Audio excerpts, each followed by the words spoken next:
پاکستان میں جو قانون نافذ ہے وہ یہ ہے، چاہے یہ کہ وہ نافذ نہیں ہے بالفعل، لیکن ہے قانون کی کتاب میں تو موجود ہے کہ قادیانی اپنے کوئی جو بھی ان کے نزدیک بھی ان کے مذہبی شاعر ہیں ان کو مسلمانوں کی شکل میں برملا علی الاعلان ادا نہیں کر سکتے، کیونکہ وہ تو دھوکہ دہی بات ہو گئی کہ لوگ سمجھیں گے یہ مسلمان ہی ہیں۔ ہماری پوری جو نیشنل اسمبلی اس کے فیصلے کے تحت قرار دیا گیا بالاتفاق کہ قادیانی غیر مسلم ہے، دائرہ اسلام سے خارج ہے۔ یہ تو فیصلہ ہوا پارلیمنٹ کا اس بڑے پیمانے، بعد میں پھر ضیاء الحق صاحب کے زمانے میں یہ تو ہوا تھا، آپ کو معلوم ہے، بھٹو کے زمانے میں۔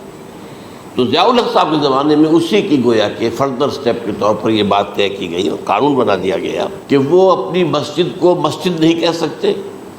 اور مسجد کی صورت پر نہیں بنا سکتے کہ گزرنے والے کو یہ خیال ہو کہ یہ مسجد ہے۔ اسی طرح وہ اگر کوئی اسلامی شاعر کا ارتکاب کریں گے علی الاعلان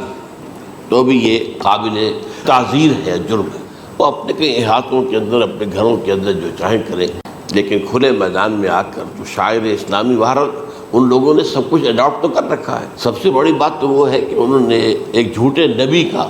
اقرار کیا ہے کہ وہ نبی ہے، اس نے ہمارے درمیان فصیل حائل کر دی ہے۔ اب جو اس کو مانتے ہیں ان کے نزدیک ہم کافر ہیں، کہ حالانکہ قائد اعظم کا کتنا بڑا احسان تھا کہ چودھری ظفر اللہ خان کو انہوں نے فارن منسٹر بنایا پاکستان، لیکن جب ان کا انتقال ہوا ہے قائد اعظم کا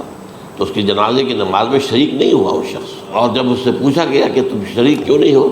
تو اس نے کہا دیکھو بھائی، مجھے یا تو مسلمان سلطنت کا کافر وزیر سمجھ لو یا کافر سلطنت کا مسلمان وزیر سمجھ لو، میرے نزدیک یہ کافر سلطنت ہے، میں اس کا مسلمان وزیر ہوں کیونکہ میں قادیانی ہوں۔ اب تمہارے نزدیک یہ اسلامی مملکت ہے تو میں کافر ہوں،